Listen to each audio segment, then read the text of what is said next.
Kraft presents The Great Gildersleeve. You bet. The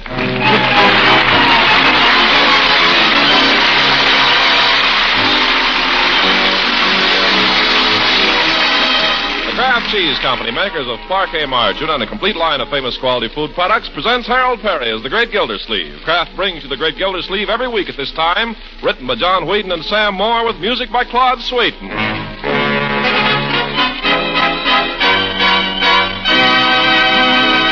We'll hear from The Great Gildersleeve in just a moment.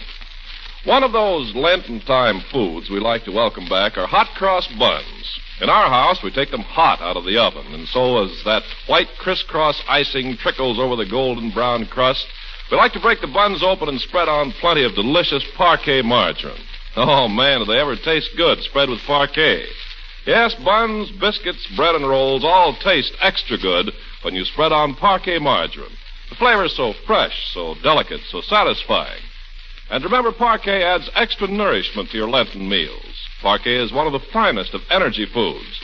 And it's fortified by Kraft, you know, so that every pound contains 9,000 units of vitamin A. So buy Parquet, the nourishing spread that tastes so good. P-A-R-K-A-Y, Parquet margarine, made by Kraft. Yes, Kraft makes Parquet.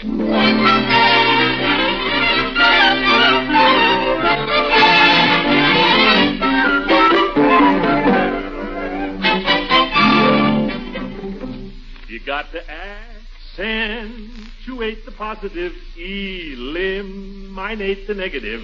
Well, Gildersleeve appears to be in fine spirits this morning and a pretty fair voice. What's come over him anyway? He's up before daylight in his bathroom shaving.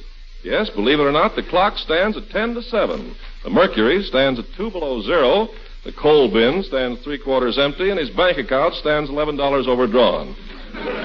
What does he care? You got to accentuate the positive, eliminate the negative. Uncle Mort. Come in, my dear. What's going on? Well, a delegation. Good morning, Marjorie. Good morning, Leroy. Good morning, one and all. Shh, you'll wake Aunt Hattie. Oop. What's got into you, Unc? You're not as gruesome as usual. Yes, what is it? Step inside and close the door. Children, Yes? you got to accentuate. Oh, come on, Unc. What is this? Children, your uncle is the bearer of glad tidings. What do you mean? Your Aunt Hattie, may her tribe increase, has decided that her mission here is accomplished. She's not going home. She's going home. Quiet, quiet. Let sleeping dogs lie. Oh, I shouldn't have said that. That's no way to talk about Aunt Hattie. Don't ever let me hear you talk that way about Aunt Hattie, Leroy. No, sir. Very kind of your aunt to come here and look after you like this.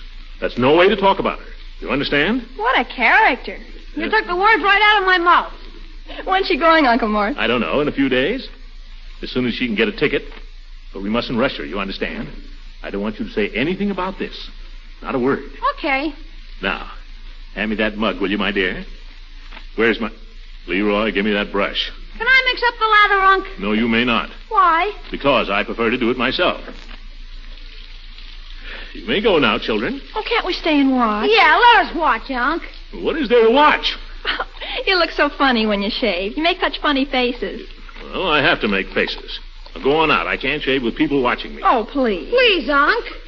Well, if you keep out of the way. Don't forget under your chin, Uncle Mort. Which chin? Yep. Listen, you, I've been shaving myself for 30 years now, and I don't need any advice. Yeah? Who's there? It's me, Mr. Gildersleeve, Bertie. Open the door, Leroy.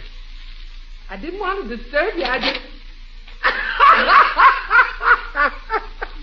What's the matter? Never seen a man shave before, Bertie? Excuse me, Mr. Gildersleeve. I heard you stirring around up here, and I wondered how soon you wanted breakfast. I'll be ready in 7 1/2 minutes, Bertie. Yes, sir. How about her? Is she up yet? Miss Forrester? Bertie, she's leaving. Shh. Leaving? Not so loud, Bertie. But it's true. Miss Forrester is leaving. Hallelujah. Maybe this is the turning point. That just goes to show, Mr. Gildersleeve, that shows the power of prayer. Well, you keep right on praying, Bertie.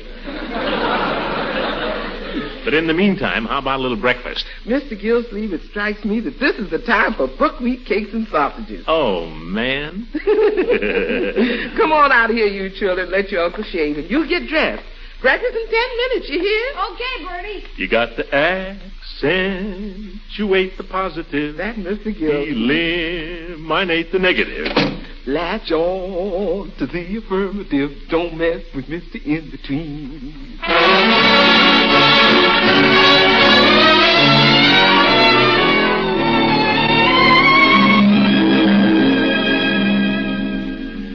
Well, sir, I'm stuffed, and I don't care who knows it. I'll have a couple more, Bertie, if you got 'em there. Leroy, how do you do it? I'm a growing boy. You're a bottomless pit. Doorbell. Yeah, well, I'll go, Bertie. I'm nearly through. Don't be bashful, Bertie. Stack 'em up. Morning, Gildy. Oh, you, Judge. Come on in. Thank you. Come on in. You're letting in the cold. It's getting frosty out. Your nose looks like a tomato. Morning, Marjorie, Leroy. Morning, Judge. Leroy, Judge Hooker said good morning. Good morning. Would you care for a cup of coffee, Judge? Warm you up. No, thank you, Bertie. 1 cup is my limit. I've already had 2. Yeah. Come on in the living room, Horace. Take off your earmuffs. Can't stay, Gildy. I got to get down to the office. I just dropped in to get your proxy. My proxy? For what? For the meeting tonight, the Jolly Boys Social Club. We're holding an election of officers, and I knew you wouldn't be able to attend, so I thought I'd Now, just... wait a minute. What makes you think I won't be able to attend? Well, will you? Well, as a matter of fact, no, I don't think I can. Now, what's so funny? Golly, Gildy, she certainly got you tied to her apron string. Oh, is that so? I'd come if I wanted to. Only I don't want to. Says you. Might interest you to know, you old goat, that Hattie is going home in a day or so. And being a gentleman, Says you. I'm too polite to leave her alone on the last night of her visit. Says you. Listen, you old parrot, never mind the witty repartee. You haven't even been polite enough to meet her. If you were any kind of a friend, you'd help me out a little with her. And if you were any kind of a friend, you wouldn't ask it. What do you know about her? As much as I care to. All right. I take it I have your proxy then to vote as I see fit tonight? You certainly have not. Oh, now, Gildy. I know you. You'd vote for yourself. I have no personal ambitions, Gildy, but if elected, I shall strive to serve to the best of my ability. Listen, who started that club? Now, surely you're not thinking of yourself for president. Well, I don't know why not. A man who can't even attend meetings, a man who's so tied down at home that Who's tied down? I tell you. Martin. Yes, Hattie. I wonder if you'd bring up my eyeglasses. I left them downstairs last night when we were playing cribbage. Yes, Hattie. All right, laugh, you old goat. You just wait till you need a friend.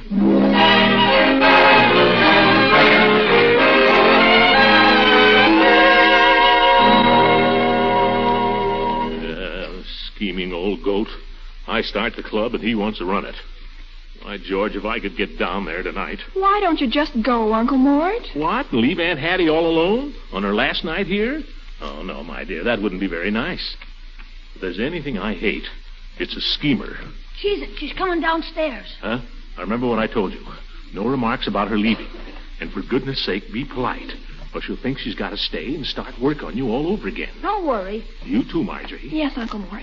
Yeah, well, good morning, Hattie. Good morning, Aunt Hattie. Good morning, Aunt Hattie. Good morning, everyone. Did you have a good night's sleep, Aunt Hattie? Why, yes, Leroy, I did, thank you. That's good. I was afraid noisy children might wake you up, so I didn't let anybody play in the front yard. Well, that was very thoughtful, Leroy. Yeah, that's me. How you feeling now, Aunt Hattie? Feeling? Why, I feel fine, Leroy. Why? That's good. Just wanted to know. Have you had breakfast, Aunt Hattie? Or could I get you some? Oh, Bertie brought my breakfast up to me on a tray, thank you. Well, I hope it was satisfactory. Oh, yes. The egg was a little harder than I liked them, but then things can't be perfect. No reason why not. Yeah, better speak to Bertie about that, Uncle Throckmorton. I don't usually approve of staying in bed for breakfast. But once in a great while, I like to pamper myself and rest up in the morning, especially before a long journey. Going somewhere, Aunt Hattie? Yes, I'm afraid I have to, Leroy. I've got to be getting home. Oh, gee. Did you hear that, Marge? Aunt Hattie's going home. Shucks. Leroy. I suppose I really ought to be doing something about getting train reservations, Throckmorton. Train? Well, must you go, Hattie? Yeah. Couldn't you stay another week, Auntie? Look, little Lord Fauntleroy. Why don't you run along, you and your sister? Aunt Hattie and I have a few things to talk about. Come on, Leroy. We'll see you at lunch, Aunt Hattie. Yeah, see you at lunch. I get to sit next to Aunt Hattie, Marge. You've certainly done wonders with those children, Hattie. I hope it lasts. Oh, by the way, Throckmorton, there's something I've had on my mind. Oh? What's that? It's about the children. Yes? Have you ever considered what would happen to them in the event that you, passed on? Passed on? Died. I'm not going to die. Yes, but if you did, you ought to consider that, you know. What provision is made for them in the event of your demise? Demise? Well, I don't remember exactly, Hattie. It's all in the thing there, the whatchamacallit, the legal papers. I must say you don't seem very clear about it, but if you say it's taken care of... Wait a minute. Maybe you'd like to talk to Judge Hooker about this. Well, it's no business of mine. You're the children's guardian. No, I think you've got a very good point there, Hattie. The judge is a regular bear cat on all that legal stuff. Tell you what I'll do. I'll call him right up. Well, I didn't mean to. Oh, the judge would love to talk to you about it. I'll ask him to come over this evening. Are you sure he wouldn't mind? Mind? He's been dying to meet you. Oh, you'll be crazy about the judge. A wonderful fellow and a great mind. Yeah, the old schemer. If there's anything I hate, it's a schemer. Hello. Judge Hooker there. Well, put him on, please. This is Mr. Gildersleeve. The judge just came into his office. Hello, Judge. Gildy. Judge, I wonder if you could come over to my house this evening on a matter of business. Yeah, it has to do with the estate. Miss Forrester would like to discuss... Now, wait a minute. I don't care what social engagements you have. Oh, that's not convenient. Tell him that... This is business, Judge, and it's mighty important. Either you're the executor of this estate or you're not. Which is it? Well, you get over here, understand? Is he coming? Oh, the judge says he'd be delighted. Fine. Yes, sir. If there's anything I hate, it's a schemer.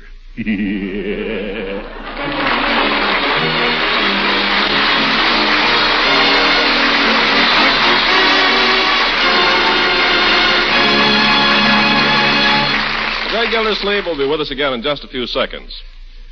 You know, those active youngsters of yours and the hard-working grown-ups, too, need plenty of good, nourishing foods these strenuous days. So to help provide some of that vital energy your family needs, serve delicious, nourishing Parquet margarine at every meal. Include Parquet margarine in lunchbox sandwiches, too, because this spread that tastes so good is also one of America's best energy foods. What's more, Parquet provides your family with some of that important vitamin A they need every day for good nutrition. Kraft, you see, fortifies every single pound of Parquet with a guaranteed 9,000 units of vitamin A. So serve Parquet often for its grand flavor goodness and also for the splendid nourishment it provides. When you buy margarine, insist on Parquet. P-A-R-K-A-Y. Parquet margarine, the Kraft quality spread for bread. Yes, Kraft makes Parquet.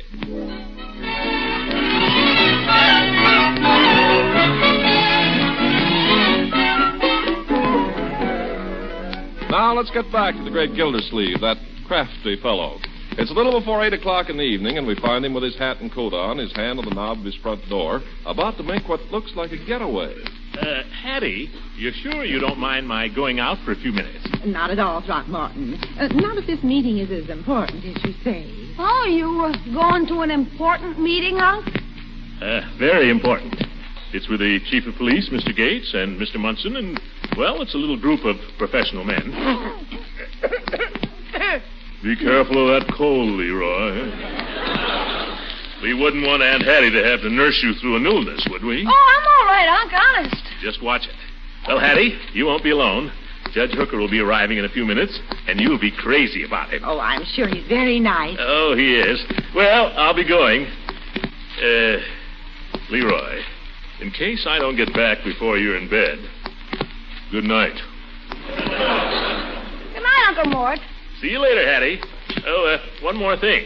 If you should finish up your legal business before I get back, Judge Hooker just loves cribbage. Well. Yeah. Goodbye now.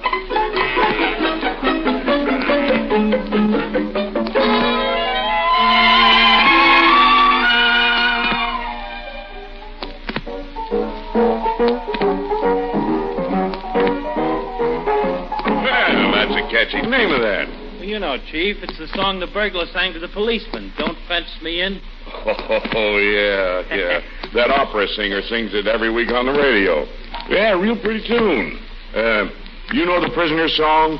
Oh, if I had the wings of an angel. Oh, get your mind off of business, Chief. Oh. We're here to relax tonight. I'm relaxed. Oh, I understand we're going to have an election of officers. Oh, did Hooker speak to you, too? Oh, he said something about it. I think the old windbag wants to be the president. Well, why not? I think he'd make a pretty good president. Give the club a little dignity. Are you kidding? This club wouldn't have no dignity if Patrick Henry was the president. Hello! Gildersleeve. Speaking of windbags. Are there any jolly boys up there? There are two here now, Commissioner. And with him, that's 3.5. Well, good evening, jolly boys. Remember me? Gildersleeve's the name. Glad to see you, Commissioner. Have a chair, Commissioner. I thought your sister-in-law had you locked up for the night. What'd you do, shinny down the rain pipe? I simply announced I was going to a meeting, Floyd. I announced it in loud, clear tones. Yeah, I know them tones. Do you mind if I go to a meeting tonight, lovey-dovey?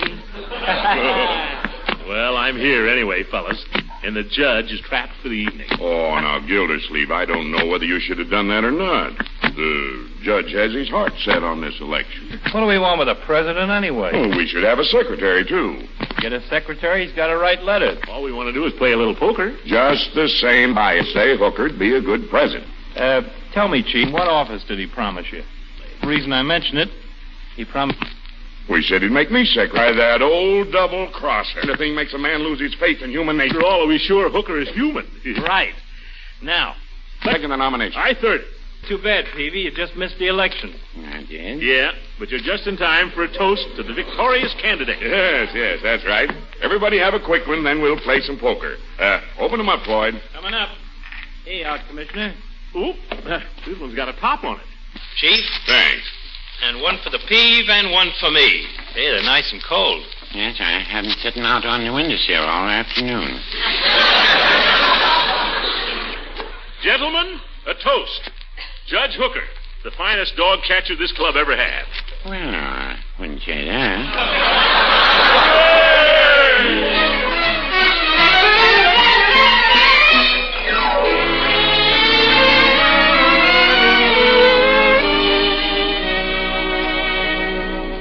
Well, what did I tell you, gents? Here it is, almost 10 o'clock, and no Hooker. Sitting there with that old battle axe. I bet he's fit to be tied. Yeah. If you don't mind, Floyd, my sister-in-law is not a battle axe. No offense, Commissioner. She's a woman of character. That's what I said. And every inch a lady. Isn't that right, Peavy? Oh, absolutely. Peavy knows her. She's one of his best customers. Isn't she, Peavy? She's been a very good customer on your charge account. Yeah, well, that'll stop soon. She's leaving. Say, fellas, is this a ladies' coffee clutch or the Jolly Boys? How about some poker? Yeah. What about little cards? Whenever you're ready, gents. Last round starts at 12 sharp. Gentlemen, if I may, I'd like to propose another form of entertainment. Not poker? What's the matter with you, Peavy? I'm a little tired of poker. He's off his stick. Don't pay any attention to him. Peavy's all right. What's your proposal, Peavy? Well, how about some nice brain ticklers? They're a lot of fun, and nobody gets hurt. Brain ticklers? What do you mean, brain ticklers? Well, I'll give you an example. That's a good one. A fellow comes home every day on the train. The train gets in at 5 o'clock. And every day his chauffeur meets the train to drive the fellow home. He must have money. He reaches home at, Wish we could get him in our poker game. Stop interrupting me, Floyd, please. Yes, Floyd, stop interrupting. Thank you. The train arrives at 5, and the chauffeur gets him home at 6 every day. But one day... He must live quite a ways from the station. He lives in a fashionable neighborhood, Floyd. Stop interrupting. Yeah, stop interrupting. Now, go ahead, Peavy. Thank you. Now, one day the fellow takes an early train. He gets in at 4 o'clock instead of 5. So he decides to start walking home. Do you think this will ever replace poker, Commissioner? Now, fellas, let's give him a chance. Is there much more of this, Peavy? Just a little. The fellow starts walking, and after a while, along comes his chauffeur on his way to meet the 5 o'clock train. So he picks him up and drives him home, and he gets home just at his regular time. Now, the question is, how long did the fellow walk? Isn't that a dinger?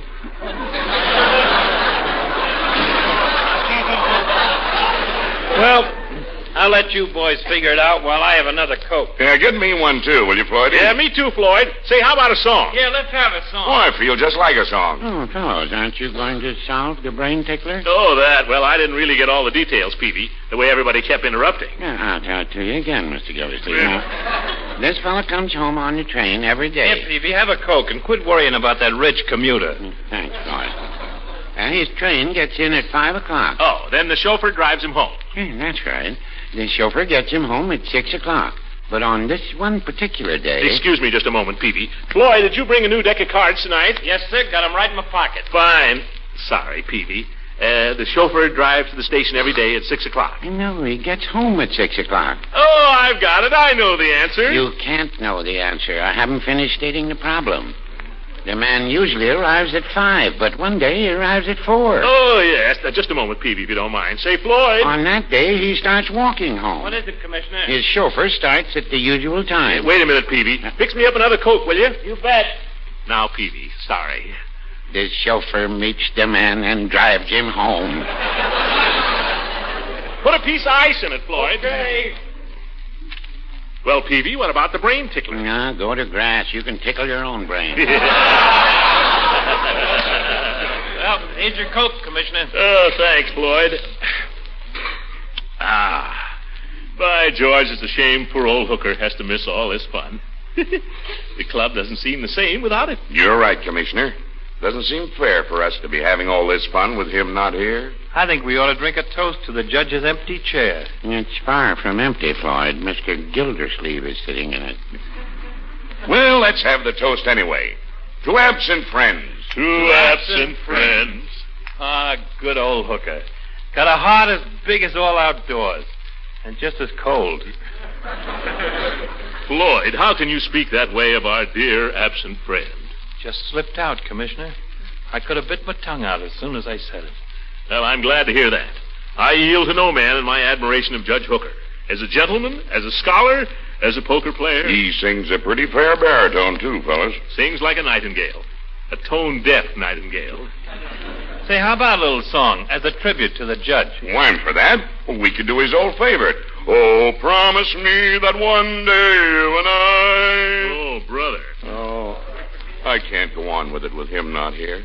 Say, how about the banks of the Wabash? He always loved that. Yeah, Wabash it is. Come on, play it, Floyd. Just give us a chord. All right, here we go.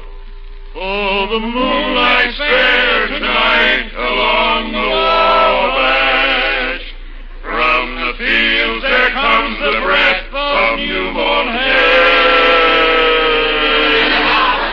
Through the sycamores the candlelights are gleaming on the banks of the Wabash. Far away,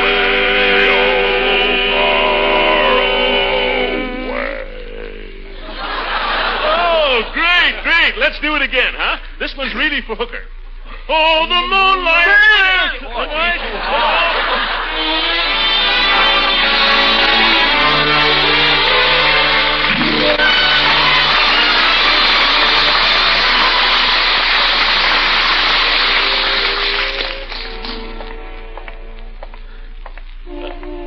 Oh, by George, it does a man good to get away from home once in a while. You know that, Peavy? I dare say. Yeah. You want to get out oftener yourself, Peavy, you know it? You want to be like me. Hello, I wouldn't say that. Sure, look at yourself, Peavy. You go home every night, and what do? You read the paper, you listen to the radio a while, and then you go to bed. You're in a rut. Yeah, it's a pretty nice rut. Not for me, boy. Say, isn't that Judge Hooker's car? I wouldn't know. Certainly it is. I'd know this fender anywhere. They must be having quite a legal discussion in there. Yeah, discussion nothing. If I know Hattie, she's hooked him into a cribbage game. The judge will never forgive me for this, Peavy. Well, I guess I'll be going along. Good night, Mr. Gildersleeve. Good night, Peavy. Thanks for your company. The pleasure was mine. Yes, sir. He's still in here. Oh, promise me that one day you and I... Hooker! Well, I had no idea I'd find you still here. Oh, I've had a delightful evening, Gildy. Huh? And so have I, Throckmorton. And guess what? What, Hattie? The judge has been so charming, he's persuaded me to stay another few weeks. Huh? Once more, Judge. Oh, promise me that one day you and I...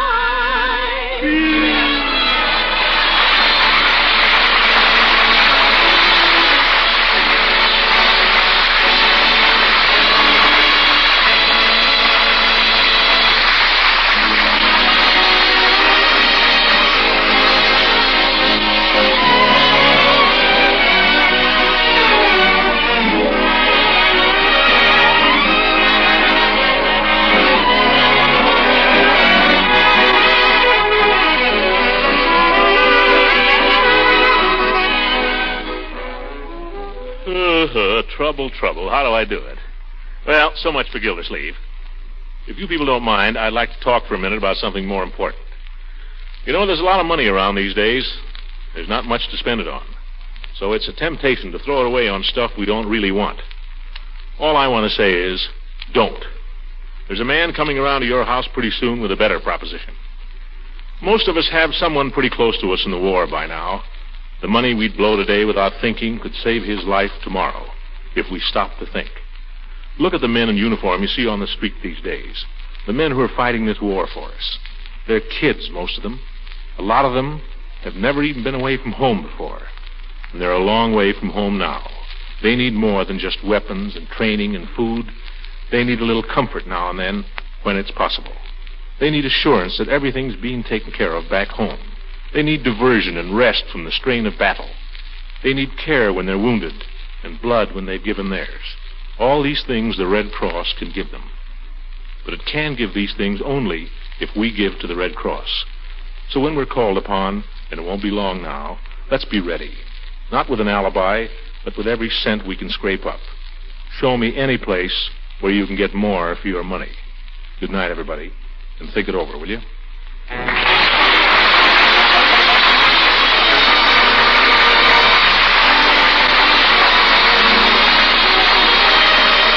Music on this program was directed by Claude Sweet.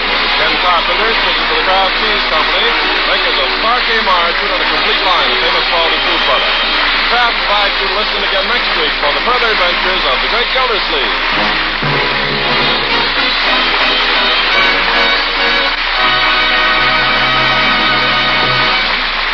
This is the National Broadcasting Company.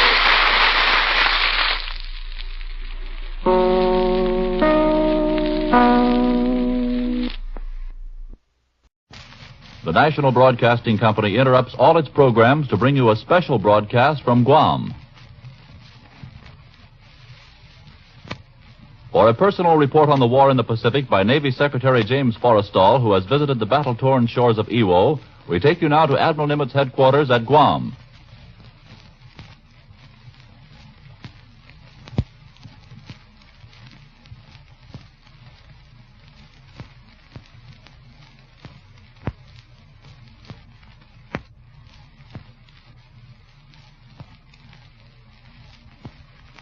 They seemed tiny figures, scrambling skyward against a background of blue. Well, I Lifeworker's brother, do you? Leroy!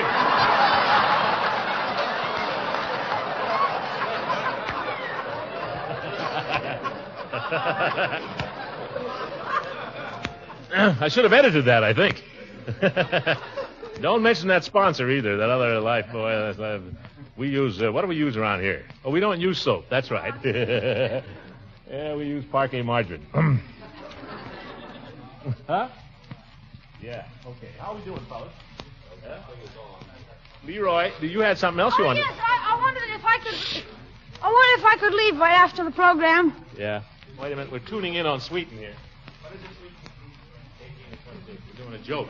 Point killer. I said, do you mind if I leave right after the program? No, that's all right. Where you going, Leroy? Going down to San Diego to see my girlfriend. Is that so? Well, what does she do down there? She's in the Navy. Navy? Yeah. Oh, well, she's a wave, eh? No, she's in the regular Navy. Huh?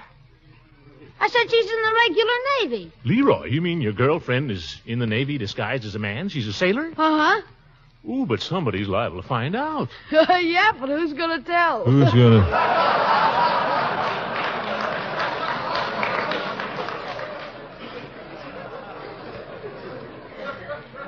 I'll never let you do that kind of stuff again, that's it.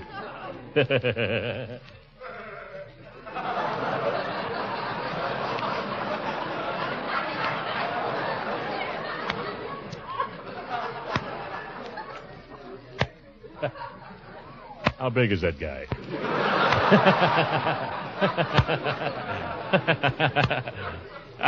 It reminds me of something very funny. I always enjoy doing camps and hospitals and all that sort of thing, but we call them benefits in show business because something always happens that causes us to have a lot of fun. Quite recently, I had to go towards Stockton to do an appearance. Oh, those sheriffs are here, huh? One drunk at a time, brother.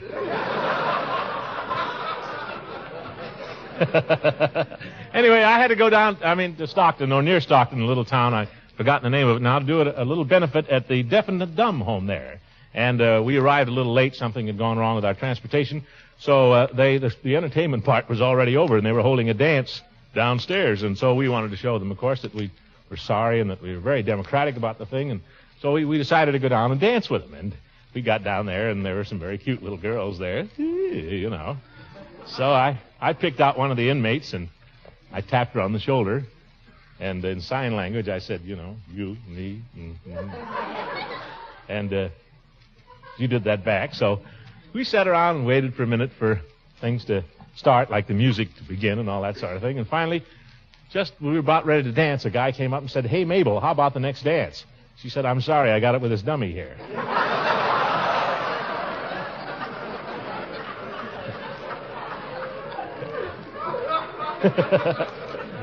Anything can happen, and usually does, ladies and gentlemen. How are we doing, fellas? Are we going on or not? Just about over. Well, we're about ready to go on then. This is a little nerve-wracking, you know that? We'll probably have to do the show faster today.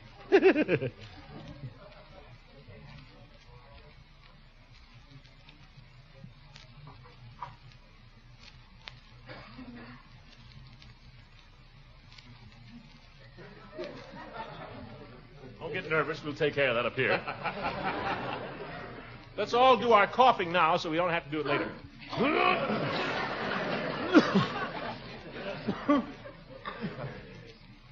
Yeah.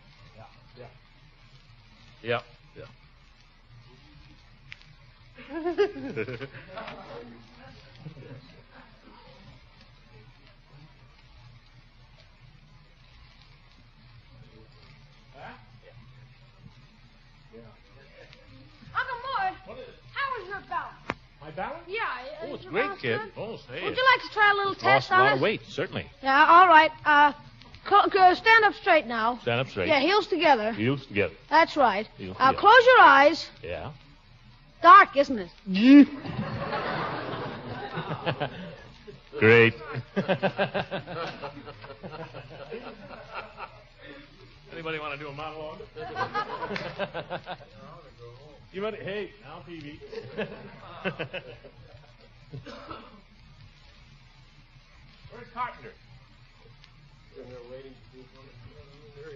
We're liable to do this show next week, yes. We do. Bertie will have to come to Charleston for you. I'll bet you could.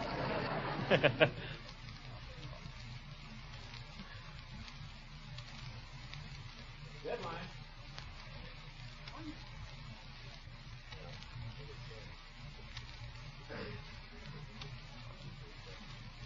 What are you doing in town, fellas?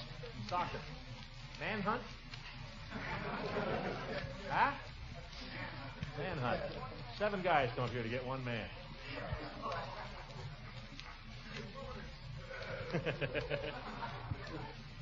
got 7 sheriffs from Stockton here, ladies and gentlemen. 7 of them. 6-year-old child.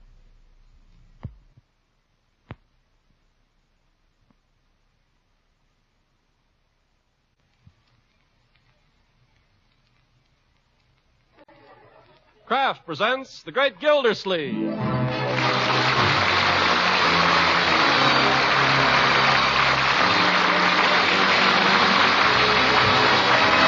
Kraft Cheese Company, makers of Parquet margarine and a complete line of famous quality food products, presents Harold Perry as The Great Gildersleeve. Kraft brings you The Great Gildersleeve every week at this time, written by John Whedon and Sam Moore, with music by Claude Sweeten.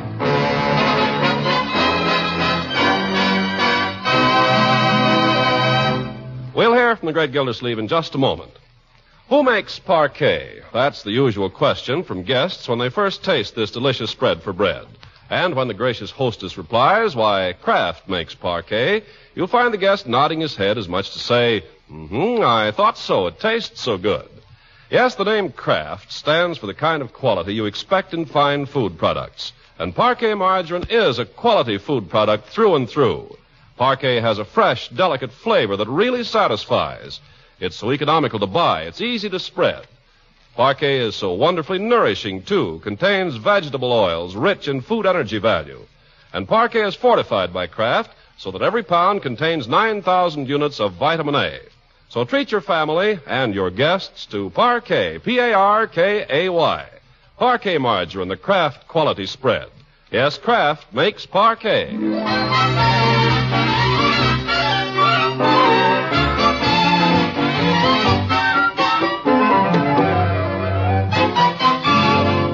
Now, how goes it with the Great Gildersleeve? Well, the old boy is fit to be tied. It's a long story. Maybe we'd better go back a couple of days to Washington's birthday. In honor of the father of his country, Gildersleeve permitted himself the luxury of sleeping a little late that day and breakfasting in his bathrobe. Then, having glanced through the paper and issued everyone their instructions for the day, he went up to the bathroom to shave. But do you think he could get in? No. No. Aunt Hattie Forrester was in there giving herself a shampoo with the reluctant assistance of Marjorie. You can imagine what went on with Gildersleeve. Confound it, Leroy. The woman's been in there an hour. You hear me? I said she's been in there an hour. I heard you. Well, answer then. What do you want me to answer? I don't know. Don't ask me foolish questions. Okay. And don't be sitting on the banisters. Okay. What do you want to do, break your neck? It's my neck. If your neck is going to be broken, I'll break it. Okay. Gosh. An hour and a half now. Yes? How much longer in there? Just a few minutes, Throckmorton. She says just a few minutes, Uncle Mort. A few minutes? She's been in there for 2 hours. I give up. Let's go downstairs, Leroy. Okay. I'll beat you down, Unc. Leroy! Whoops. Sorry, Bertie. Leroy, I told you to keep off those banisters. You almost knocked this cup out of my hand, Leroy. That would have made a fine mess. What do you got there, Bertie? An egg. Huh? Miss Forrester sent me after it. You tell her for me, Bertie. She can rub it in her hair. I think that's what she's going to do with it. What? Yes, sir. First it's go get me some olive oil. And then she wants some lemon juice. And now it's an egg. I don't know whether she's going to wash her hair or bake an omelet. She's certainly giving herself the works. All morning long. Up and down, up and down, up and down. My knee's troubling me again, too. No, Bertie. I think maybe I better keep off it for a while. Maybe I'll go stay with my sister until... Oh, now, Bertie, don't get excited. Miss Forrester won't be staying much longer. That's what everybody keeps telling me, but every day seems like she's still here. I know, but... You know what I think, Mr. Gildersleeve? I think she's digging in. You can say that again. Look, Bertie, be patient, will you? We'll get her out of here if we have to blast. But we got to be polite about it, so it'll take a little time. I don't know if I got that much time. Oh, Bertie! Oh, there you are. Have you got the egg? Just coming with you, Miss Marjorie. Well, hurry. Aunt Hattie's got her head in the basin. She'll drown. Take your time, Bertie.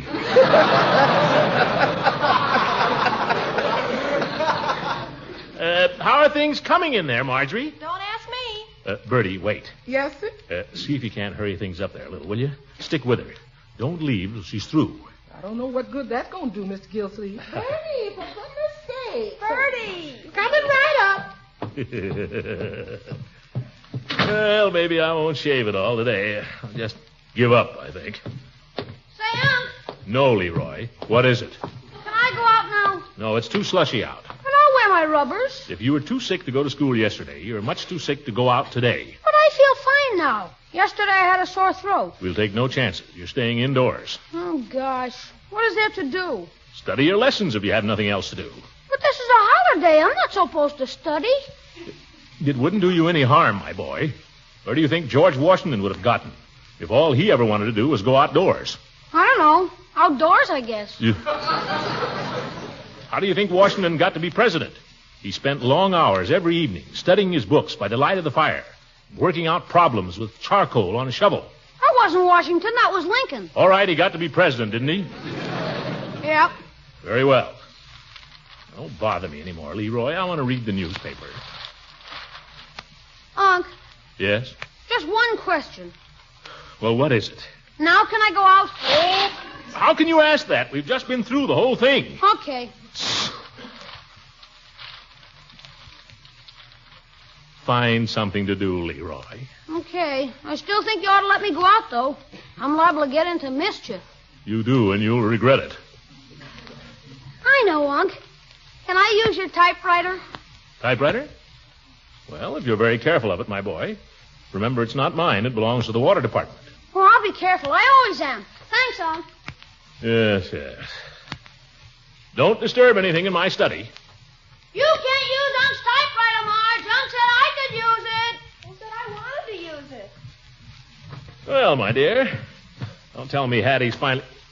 What's happened to your dress? Oh, I got splashed. It'll dry out. But what a fuss. You'd think she was Hattie Lamar. She's been at it for 3 hours. I didn't think she had that much hair. You ought to see. She's got it all done up in curlers. Curlers, Hattie? That's something new, isn't it? Oh, that's not all. She asked me if I thought it would look too young if she wore a ribbon in it. A ribbon? Blue.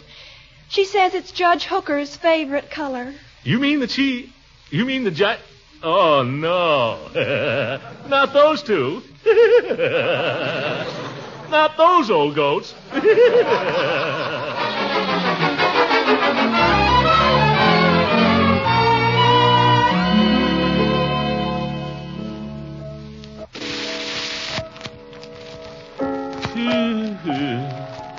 I'm not disturbing you, am I, Throckmorton? No, Hattie, you go right ahead and play. I'll go in the den. I just pay the bills around here, that's all. Well, if I'm disturbing you... No, not at all. I have some work to do anyway. Well, if you're sure.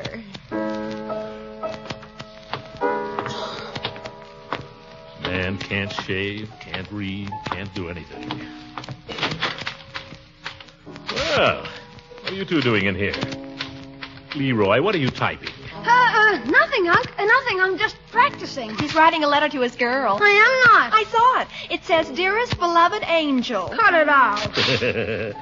Let him alone, Marjorie. I told him he could use a typewriter. Don't worry, my boy. Nobody's going to look at it. Want to sit here, Uncle Mort? No, sit still, my dear. Just came in here to get away from what's going on in the next room. La da da, dee do do, dee dee dee da. Been playing that darn thing ever since lunch. The way she plays it, she must have learned it from her hurdy-gurdy. She'd only play it all the way through, but no. That's as far as she knows it. Wait, maybe she's quit. Thank goodness. Now maybe I can read my book in peace. I've been trying to read this book for 3 weeks, and I haven't yet got far enough into it to find out what it's all about. What's the book? Forever Amber. There she goes. Oh, my goodness. Isn't it beautiful? Aunt Hattie's theme song. Can you imagine her and Judge Hooker making love, Marge? Oh, my darling. Oh, my beloved. Leroy. You're so beautiful, your face is like a lovely garbage can. Leroy, get away. Kiss me, beloved. Leroy, stop that. I was only kidding, Unc. Well, it's not funny. In fact, it's very unkind. That's no way to talk about your Aunt Hattie. She's been very nice to you. You have no right to make fun of her. She may be a little odd in some ways, but who isn't? As a matter of fact, I'm very fond of your aunt. Or I would be if she'd stop playing that tune.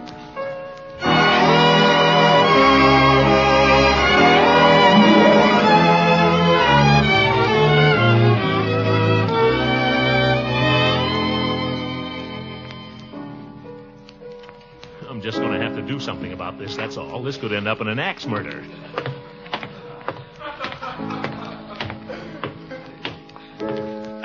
Hattie. Yes, Throckmorton. Sorry to interrupt, Hattie, but do you know any tunes besides To a Wild Rose? Well, To a Wild Rose is my favorite. Isn't it yours? Well, it's not my favorite. You know, it's funny. It's Judge Hooker's favorite, too. Isn't that a coincidence? That's just one of the things we found we had in common. Perhaps it's because we both love roses so. The judge loves roses? Oh, he's a great rose fancier. He tells me he has a whole garden full of roses, very fine ones. But his pride and joy is a Mrs. Warren G. Harding. And guess what? What? He's promised that I shall have the first rose that blooms on it this year. But, Hattie, roses don't bloom till June. When you want something very much, Throckmorton, you don't mind waiting for it. February, March, April, May, June. I'll kill that Hooker. Rose fancier. Why, the old goat, he gets hay fever every time he gets near one.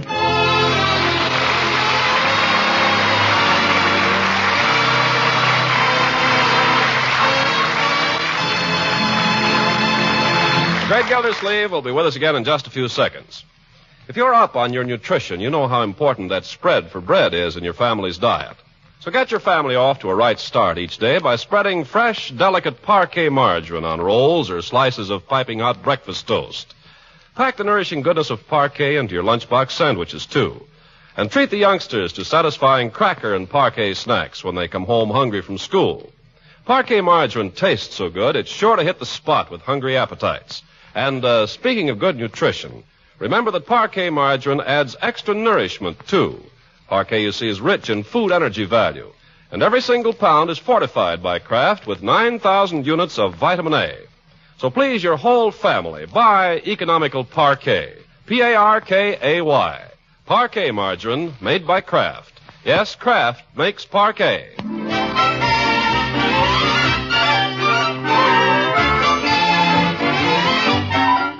Now let's get back to our friend Gildersleeve and his problems. Fearing that Aunt Hattie's infatuation with Judge Hooker may keep her around indefinitely, he decides to take action. Accordingly, we find him entering Judge Hooker's office, where the judge is sitting at a desk piled high with books and papers. Come on, Horace. I'll be with you in just a second, Gildy. Kinney versus Koopman, 116, Alabama, 310, 1896. 1896. Now, what can I do for you? You can drop your legal bedside manner for one thing, Judge. I'm not here for a consultation. Oh, well, I'm pretty busy right now. There's a brief I got to get ready before Monday, so if you've just come in to pass the time... I haven't. I've come to ask you a very important personal question. All right, fire away. What are your intentions regarding my sister-in-law? What the dickens are you talking about? Oh, so that's your line, innocence. Well, let me tell you something, you old goat. If you might at least have the courtesy to offer me a chair. Sit down, Gildy. Sit down. Make yourself comfortable. Thank you.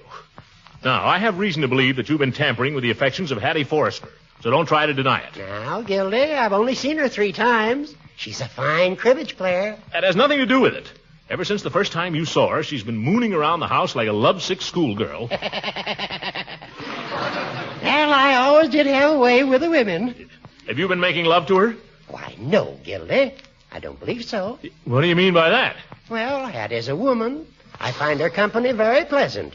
If she finds me attractive, can I help it? Attractive? She never could have found you attractive unless you'd gone out of your way to make an impression. What'd you do, show her your elk's tooth?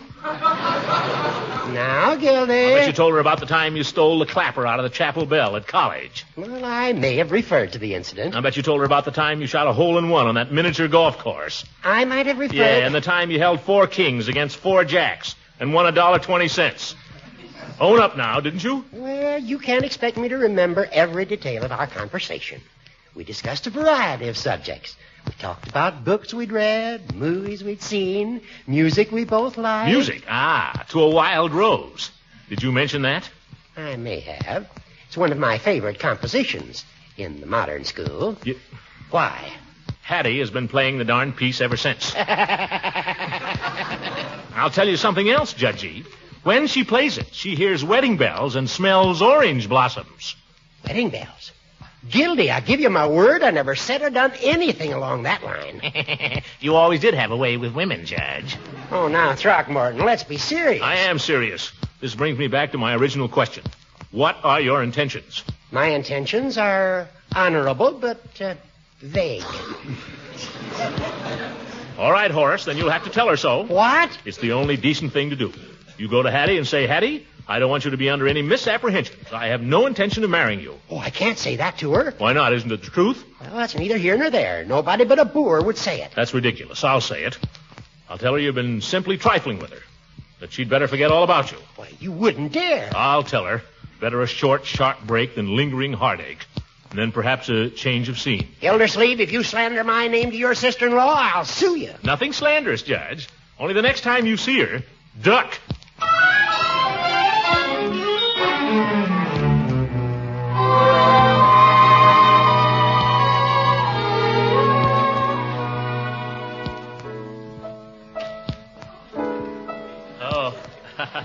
There you are. Oh, good evening, Throckmorton. Do you notice anything different about me? No, why? Something the matter? I fixed my hair a new way. Do you like it? Oh, great. Hattie, wonder if I could talk to you for a minute about something quite important. Why, surely, Throckmorton. Sit over here. Saw Judge Hooker this afternoon. Really? Yeah. Did he say anything about me? Well, yes. As a matter of fact, you were all we talked about. Well, they say your ears are supposed to burn, but I never noticed anything. Judge Hooker told me something. That is, I have a sort of a message for you. My. Well, what is it? Nothing. But, Throckmorton, you've got me all curious. Well, it wasn't exactly a message, Hattie. It was, the judge has been a bachelor a long time, Hattie. I know, the poor man. I've noticed these last few days that, you seem to be thinking about the judge quite a lot. Oh, I don't know what you mean. No, Hattie. Well, I will admit we have many things in common. We like so many of the same books, and we're both interested in flowers, roses, and so on. Look, Hattie, if you're thinking of Judge Hooker as a rose, you should understand he's definitely a rambler. A rambler? Yeah. He's quite a ladies' man. He's been a ladies' man for years. But he's still a bachelor. Throckmorton, would you mind telling me what it is you're trying to say? Well, Hiya, Hattie. Seen the evening paper? No, I haven't, Leroy. I bet Marge has it. Oh, well, she'll bring it down in a minute. Leroy. Say, did you fix your hair a new way yet, Hattie? You look super. Thank you, Leroy. Leroy, your Aunt Hattie and I are talking about something that, suppose you run upstairs to supper. Oh, for goodness sake. Just wait till I get some kids of my own. Boy, will I push them around. Run along, my boy. Oh, gee. Well? Oh. Well, there's no use beating around the bush, Hattie. Judge Hooker is an old friend of mine, Hattie. But where women are concerned, he's no good. He's a Lothario. He's a Casanova. Oh, Throckmorton, it doesn't matter to me what Horace may have been in the past. I dare say he's known plenty of women. But if you think I'm going to condemn him to a life of loneliness just because he's never happened to find the right person, you've got another thing coming. Hattie, you think Horace is in love with you? I didn't say that, although I may have reason to think so. You're barking up the wrong tree. What do you mean? Believe me, Hattie, when Horace looks at you, he's only thinking of one thing. Cribbage. Throckmorton, I'll get him out of your mind, for heaven's sake. Oh, I'll do nothing of the kind. I happen to know he thinks differently about me. What makes you think so? Well, I have my reasons. Listen, Hattie, I've talked that to the judge. Well, I've got a letter from him, and if you'd like to see it, here it is. Letter? What does he say, Hattie? He says, "Dearest beloved angel, I love thee every hour, every minute, and every second." And he signs it, "Your Wild Rose." Wait. Throckmorton, someday Horace will have the courage to say that to me, face to face. Hattie, is the letter typewritten? Why, yes. Leroy!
Ladies and gentlemen, all of us must remember to write to the men who are doing our fighting for us.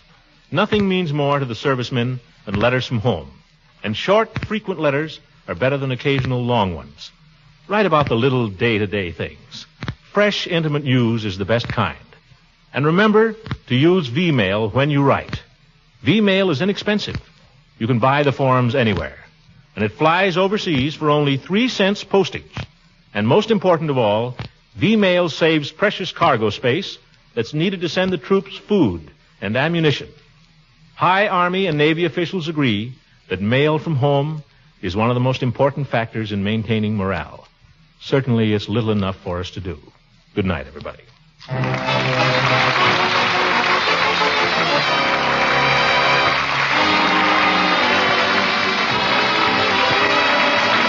Music on this program was directed by Claude Sweeten. This is Ken Carpenter speaking for the Kraft Cheese Company, makers of parquet margarine and a complete line of famous quality food products. Kraft invites you to listen again next week for the further adventures of the great Gildersleeve.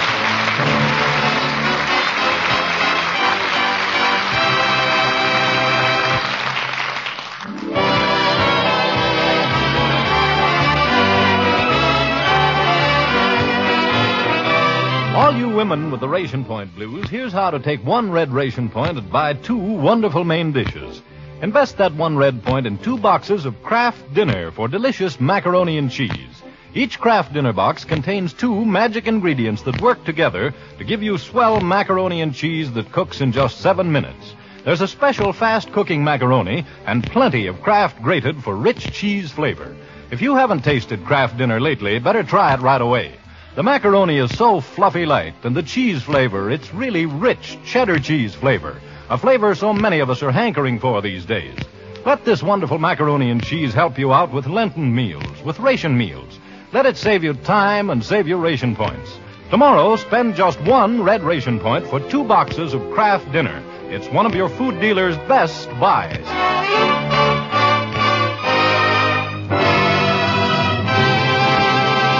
This is the National Broadcasting Company.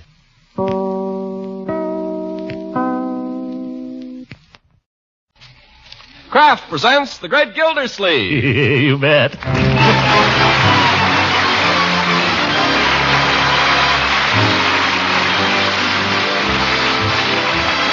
The Kraft Cheese Company, makers of parquet margarine and a complete line of famous quality food products, presents Harold Perry as The Great Gildersleeve. Kraft brings you The Great Gildersleeve every week at this time, written by John Whedon and Sam Moore with music by Claude Sweeten.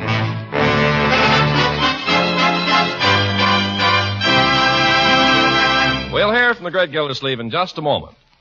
One of those Lenten-time foods we like to welcome back are hot cross buns. In our house, we take them hot out of the oven, and so as that white crisscross icing trickles over the golden brown crust, we like to break the buns open and spread on plenty of delicious parquet margarine. Oh, man, do they ever taste good spread with parquet. Yes, buns, biscuits, bread, and rolls all taste extra good when you spread on parquet margarine. The flavor's so fresh, so delicate, so satisfying. And remember, parquet adds extra nourishment to your Lenten meals. Parquet is one of the finest of energy foods. And it's fortified by Kraft, you know, so that every pound contains 9,000 units of vitamin A. So buy Parquet, the nourishing spread that tastes so good. Parkay, Parquet margarine, made by Kraft. Yes, Kraft makes Parquet.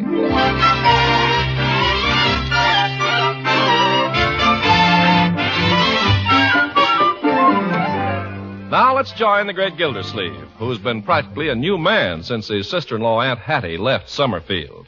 We find him now occupying his official chair as the town's water commissioner near the end of the best day's work he's done in some time. Well, come on, Bessie. Give me more letters to answer, more complaints to handle, more worlds to conquer. Mr. Gildersleeve, I don't think there are any more. Now, Bessie, when I'm in the mood for work, you better take advantage of it. Yes, sir. I never saw you like this before. Would you feel like signing a few checks for the March bills? Bring 'em on, Bessie. At the end of the day, the water department will owe no man a penny. Oh, give me bills, lots of bills, neath the starry skies above. Mr. Gildersleeve, I just don't understand you today. Well, there's nothing mysterious about me, Bessie. Haven't you ever talked to a fellow just got out of jail? Oh, I should say not. I don't associate with those kind of people. Yeah, I beg your pardon, Bessie. I was merely using a figure of speech. What I meant was I just got out of jail myself. I'm a canary. I just got out of my cage. I'm a goldfish, and I sneaked out of my bowl. When a goldfish gets out of his bowl, he dies in about 10 minutes. I know, Bessie. We had one once. He jumped out of his bowl and landed inside the piano. Then he passed away. I see. We didn't find him for several days. It made it awfully hard to play the piano. Must have made it hard to stay in the house. What I was trying to explain, Bessie, is that I feel very free today, you know, full of energy, vitality, and beans. Okay. Here are the bills. Isn't that funny? All of a sudden, I don't feel like working anymore. I feel like playing. Come on, Bessie, let's play, huh? Mr. Gildersleeve, we can't play. This is an office. I don't care. Let's play anyway. Play what? Oh, anything. Ring around the rosy, drop the handkerchief, musical chairs. Post office? I know what's the matter with you, Mr. Gildersleeve. You've got spring fever. By George, I wonder if that's it. Well, whatever it is, I've done a lot of work today, and I'm not going to do any more. Come on, Bessie, let's dance. Oh, well, there's no music. Oh, we'll make our own music. Oh, give me music, neath the starry skies above. Woo! Come dance with me. Oh, Mr. Gildersleeve, here comes somebody. What? Yes. Oh, he. Uncle Mort, what on earth are you doing? Well, if it isn't my favorite niece. The prettiest flower in Summerfield. You know Marjorie, don't you, Bessie? Oh, yes. Hello, Marjorie. Hello, Bessie. I just dropped in hoping I could chisel a ride home, Uncle Mort. But I can wait if you're busy. By a curious coincidence, my dear, I just decided not to do another stroke of work today. Well, I'd been doing a little shopping, and I just thought maybe I wouldn't have to carry all these packages home. Quite right, my dear. New hat you're wearing? Mm-hmm. Isn't it darling? Oh, it's beautiful. Say, it does something for you, my dear. Makes you look grown up. By George, with that outfit, you ought to go places. I hope some darn boy will think so, too. I get so sick of waiting for them, don't you? Absolutely disgusted. But what else is there to go out with? Well, I'll tell you what we'll do, Marjorie. You and I'll go out and paint the town tonight. What do you say? Oh, Unky, do you mean it? Of course I mean it. You think you'd like to step out with your old uncle? Oh, you're not old. I'll bet a middle-aged woman would think you were fascinating. Never mind the middle-aged women. What do you think? I think you're Prince Charming. That's the girl. All right, my dear, we'll make whoopee tonight. We'll go to every lively spot in town. After that, we'll rush around and wake up a few of the dead ones. We'll make a night of it. Till 11:30.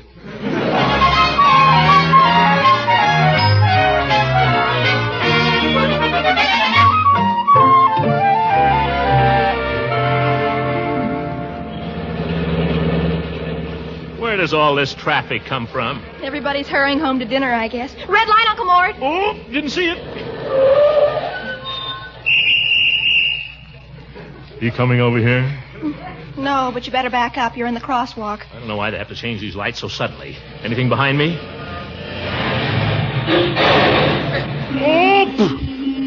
All right. You saw I was backing. Why don't you learn to drive, brother?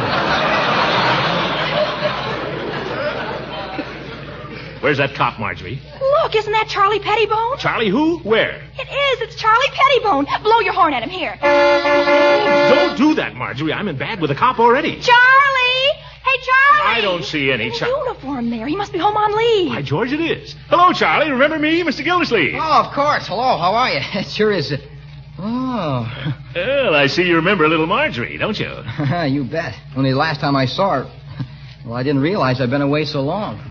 You look fine, Charlie. So do you. Well, how does it seem to get back to the old hometown, eh? Oh, great. Great. Are you home for long? 2 weeks. Hope I'll see you around. The lights changed, Uncle Mort. Oh, yeah. Well, come and see us, Charlie. Regards to your father and mother. Oh, by the way, Marge, what are you doing tonight? What? Goodbye, Charlie. We should have offered him a ride, Uncle Mort. You haven't forgotten you have a date with your old uncle, I hope. Charlie looks wonderful in this uniform, doesn't he? Yes, he does. Nice boy, Charlie. Nice boy. Did you see all the ribbons he had? Yeah, he must have seen plenty of action, all right. Can't be much more than 19, either. It's only a difference of 3 years. What do you mean? Oh, look out, red light! Oh! How do I keep missing him? You just barely missed that woman. Why don't they look... It's Eve. It's Miss Goodwin. Eve. Oh, hello, Throckmorton. Come on, climb in. I'll take you where you're going. Open the door, Marjorie. Well, that's awfully nice of you. Hello, Marjorie. Hello, Miss Goodwin. I'll climb in back. Hop in, Eve. Where you going? I was on my way home. Take you right there. You're sure it won't be out of your way? Nonsense. I'd go out of my way for you any time. Oh, you're very sweet. You know, we haven't seen each other in a long time, Eve. We ought to do something about that. Well, I've been busy. School and now the Red Cross drive. Well, I've been busy, too, but never too busy to say hello. Hello, Eve. Oh, watch it. Uncle Mort. Oh. You went right through that one. Well, it's too late to stop. Uncle Mort, why don't you let me drive? I've told you, my dear, you're too young to drive. Well, somebody ought to be driving. Dear. Now, don't worry. I've never had an accident. That was my fault. Say, there's Floyd Munson. Hi, Floyd. You hold on to the wheel, Unky. I'll do the waving. Hi, George. The town is full of people today. You saw young Charlie Pettibone a little ways back. Oh, really? I knew he was in town. I've been seeing a good deal of his mother lately. Oh? Yes, the Women's Club has been helping in the Red Cross drive, and she's president, of course. A president of the Women's Club. You might think she was president of the Red Cross, too. Yeah, I've always found her a little difficult myself. Difficult. But then they're all difficult. Oh, here it is, Throckmorton. Huh? Oh, yes. Been so long since almost went by it. Wait a minute, Eve. What's your hurry? Well, here we are, and you must be anxious to get home. Not at all. Don't rush off. What about what I was saying before? We never seem to see each other anymore. I'm always happy to see you, Throckmorton. It's just that... Then how about tonight? Well, I'm not sure that I'll... Mort, what about our evening? Oh, I forgot you were back there, Marjorie. Don't worry. I might go out with Charlie Pettibone. Good idea. How about tonight, Eve? Honestly, Throckmorton, I'm so busy with the Red Cross, I haven't any time. Oh. Of course, if I had a little help, you wouldn't like to give us a hand, would you? Sure. What's your problem, Eve? I'll clear it up in 5 minutes. Well, you see, Judge Hooker's chairman of the Red Cross drive, but he's in Chicago, and he hasn't been able to get reservations back. Serves him right. So they've asked me to help out till he returns. Oh? And I've been having a perfectly awful time, particularly with the women. To begin with, there's Mrs. Pettibone and her crowd. Yeah, I know him. What do you want me to do about it? Well, if you could take over the chairmanship... Oh, you... Gosh, Eve. Oh, just till the judge gets back. You handle these things so easily. Oh, you think so? You have a wonderful way with women, Throckmorton.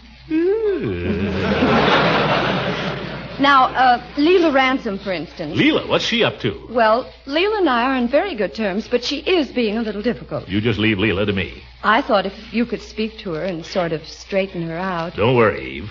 I mean, if you could just reason with her and... Well, you know the way. I know the way, but it has nothing to do with reason.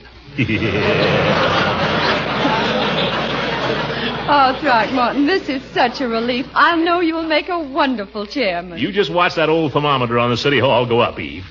All these women need is a little handling. And I'm just the man who can do it.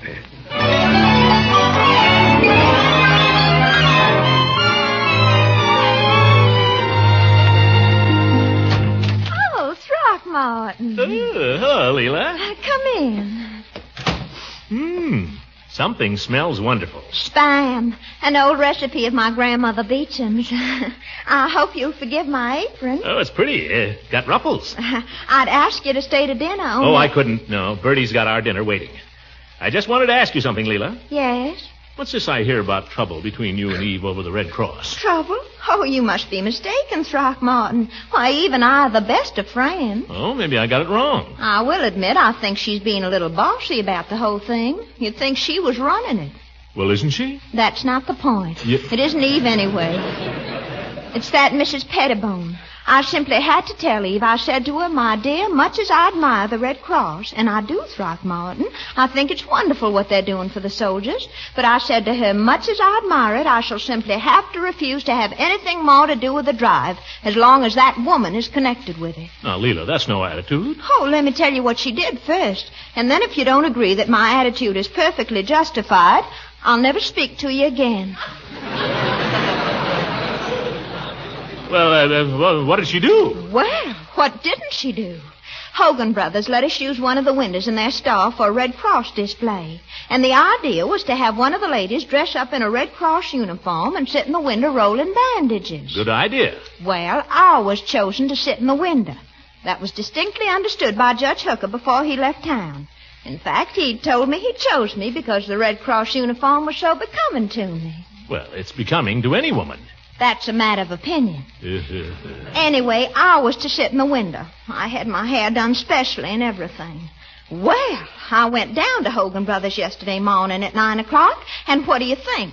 There was Mrs. Pettibone in the window, sitting in my place, wearing my uniform and rolling my bandages. What do you think of that? Well, I don't know what to say. Maybe Mrs. Pettibone is a better bandage roller. Mrs. Pettibone is a butterfingers. Huh? Besides, it isn't as if I wanted to sit in the old window. I had a better idea, only nobody would listen to me. What was that? I wanted to raise money with a kissing booth. A what? A kissing booth. Oh, sounds interesting. Tell me more. You've never heard of a kissing booth? Oh. Why, that's how we always raise money down home. You just have a booth with a pretty girl in it, and you charge $1 a kiss. Sounds foolproof to me. I'd be willing to put a little money in a thing like that myself. Of course. Why, I remember one time down in Savannah, I was running a kissing booth for the Bidewee home, and George William Hungerford came round. He was terribly in love with me at the time, and his family was rich as sin. And do you know, he kissed $100 goodbye before he knew it. Yeah. Well, I had to go to bed for 2 days, but the Bidewee home got its steam table. Yeah. Well, you know what you're up against in a town like this, Leela. People probably think kissing is a little undignified for the Red Cross. Why, for goodness sakes, I think it would be very good for morale. But who's going to get any thrill out of watching that pudgy Mrs. Pettibone sit in Hogan's window and fumble with bandages? Now, Leela, be fair. This is for a patriotic purpose. Well, gracious. I guess I'm just as patriotic as anybody. If you're implying that I'm not implying anything, Leela. I just don't see how kisses are going to win the war. Oh, so you're siding with her. I'm not siding with anybody, Leela. I'm just asking you to be reasonable. Oh, now I'm unreasonable. Oh, I didn't say that, Leela, but I've been asked to act as chairman of this thing. Oh, you're the chairman. Well, let me tell you, Mr. Chairman, I don't want any part of anything that Mrs. Pettibone's connected with. But Leela... I'm sorry, Throckmorton. My supper's ready, and I'm sure yours is, too. How did I ever get into this?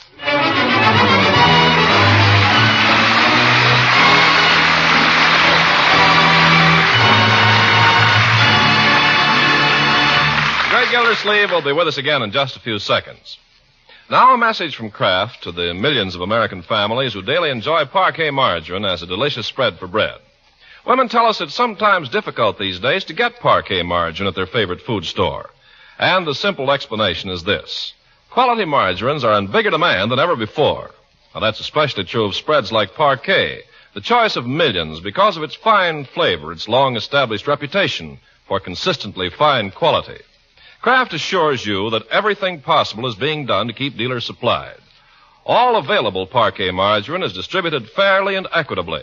So if you can't get parquet the first time, try again, won't you? The chances are your dealer soon will have a new supply on hand. Always look for, always ask for delicious, nourishing parquet. P-A-R-K-A-Y. Parquet margarine made by Kraft.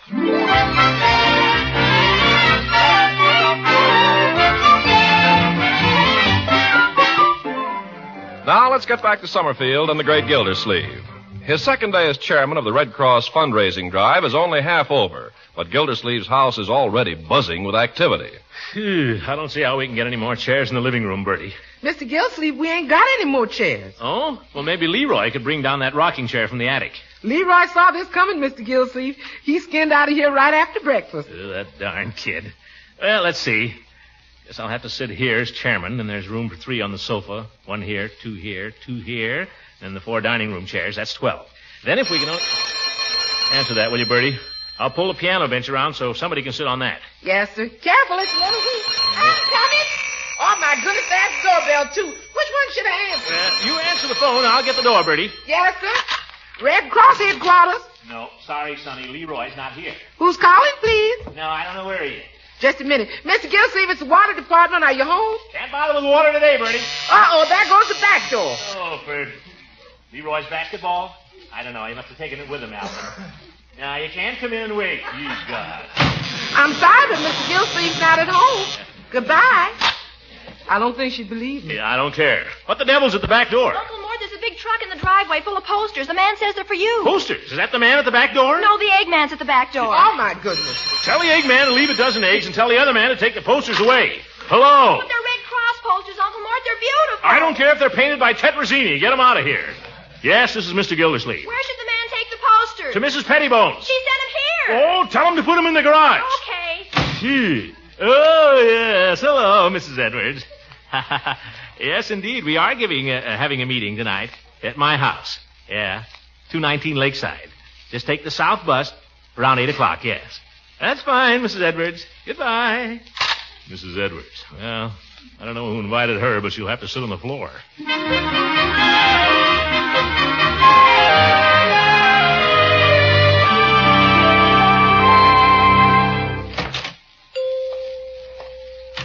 Well, hello, Mr. Gildersleeve. What can I do for you this afternoon? Just give me a little peace and quiet, Peavy, and a tuna salad sandwich. Tuna salad at you, really? I thought things had quieted down at your house the last few days. Well, they had. And last night I got myself mixed up in something new. This is the worst yet, Peavy. A woman's committee. Oh. Having a meeting at my house tonight. Got every chair I own stuffed into the parlor. There'll be women hanging from the chandeliers. Yeah, I know how that is, Mr. Gildersleeve. We have those things at our house every so often. Oh? Committee? No, this is purely a social affair.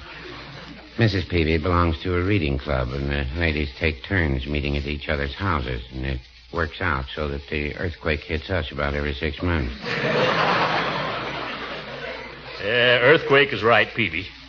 But a reading club must be fairly peaceful. Yeah, I wouldn't say that. Last year, they were reading A Tree Grows in Brooklyn, and there was some pretty strong talk. Some liked the ending, and some didn't. Some said it was true to life, and some said it wasn't. The club had to go back to the Atlantic Monthly for a while to get back on an even keel. That's nothing, Peavy. That's nothing. Why, a committee? Here's your sandwich, Mr. Gildersleeve. Oh, thanks. Yeah. A committee is far worse than any club could possibly be, Peavy. Were you ever on a committee with a bunch of women? Yes, I've served. What?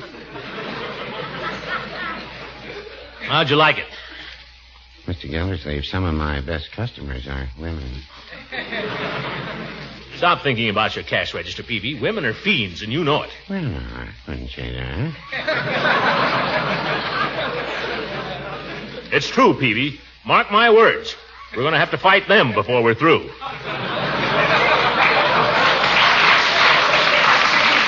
Well, Mr. Gildersleeve, if there ever was a war to be neutral in, that'll be the one.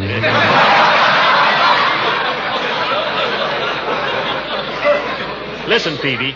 This committee is for the Red Cross, and these women want to kill each other over who gets credit for a $100 donation from the First National Bank. Did you ever hear anything as silly as that?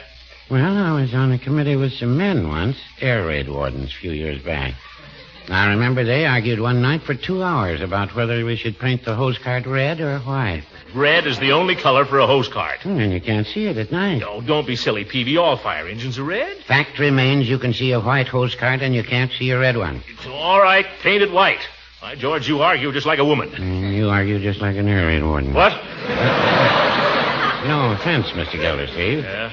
Some of my best customers are air raid wardens. Here, Peavy. Aren't you going to finish your sandwich? No. Little milk to slosh it down with? No, confound it. I come in here looking for a little peace and quiet, and you get me so upset, I can't eat. Talk about the women.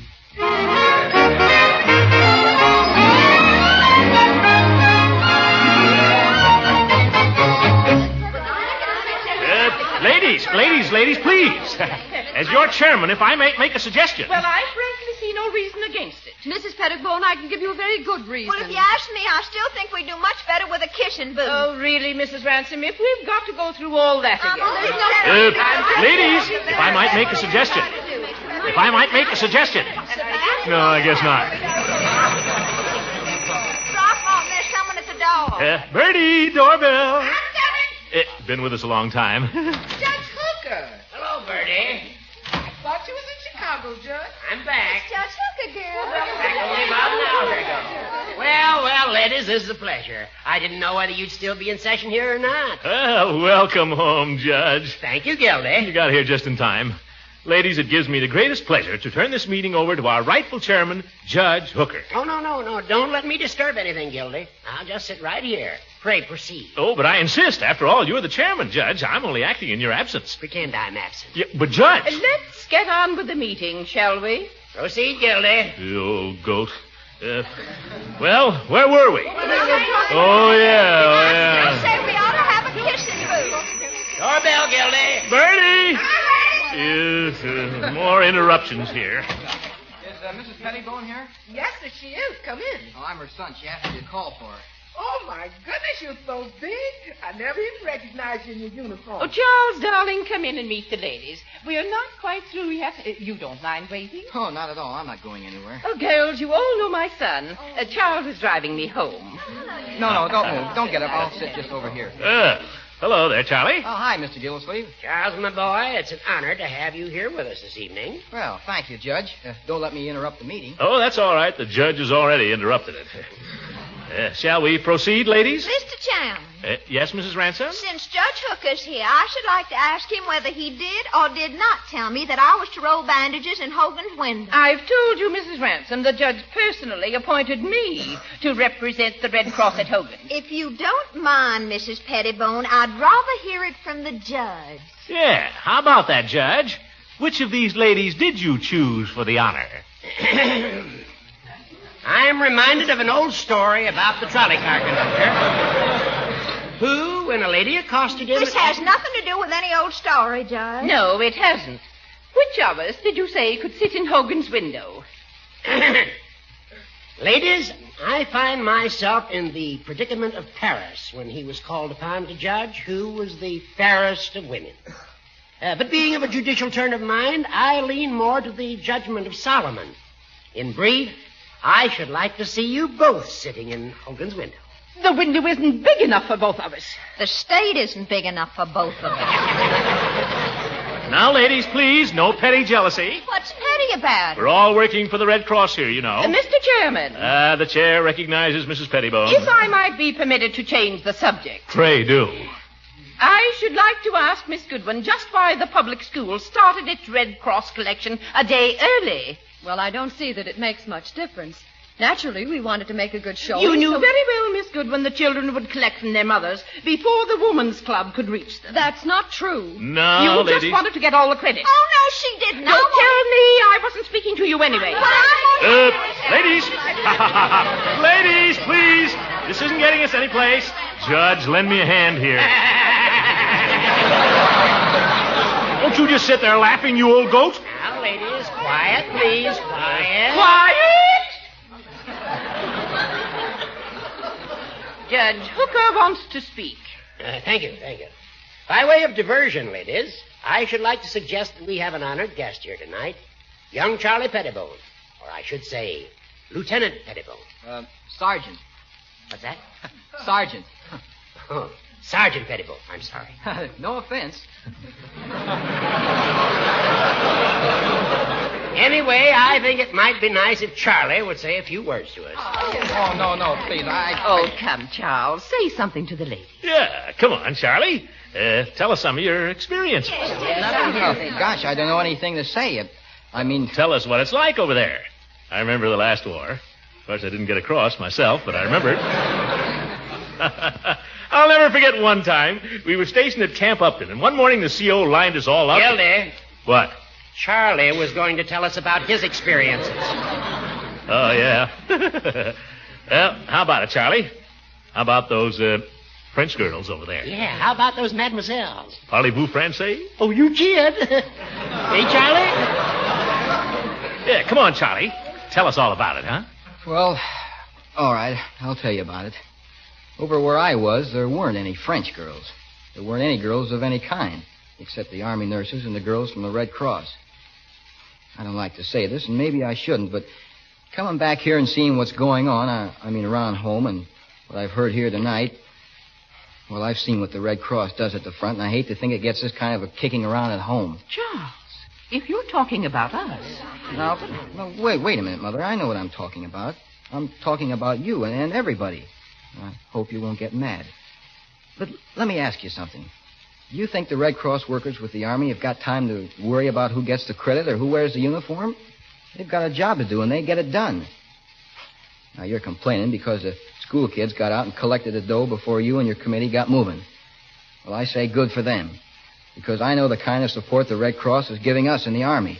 And I think the Red Cross ought to get the same kind of support here in Summerfield, instead of a lot of people fighting among themselves and figuring what's in it for them. And, well, if this is the kind of thing that's going on, I'm sorry I came home. Guess I've said enough now. If no one else has anything to say, I move we adjourn. Second the motion. But first, I want to say this. There's going to be another meeting of this committee at my office at 8:30 tomorrow morning. 8:30? 8:30. And any lady who starts any nonsense, I'll punch her right in the nose.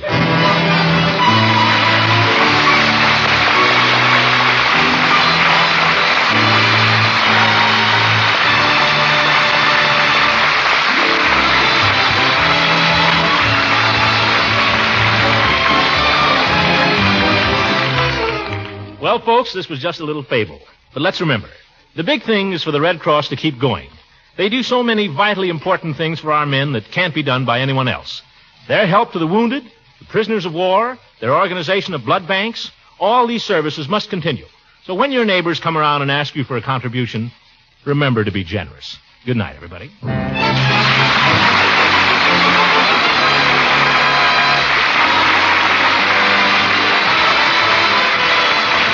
Music on this program was written by Claude Sweeten. This is Ken Carpenter speaking for the Kraft Cheese Company, makers of Parquet margarine and a complete line of famous quality food products. Kraft invites you to listen again next week for the further adventures of the great Gildersleeve.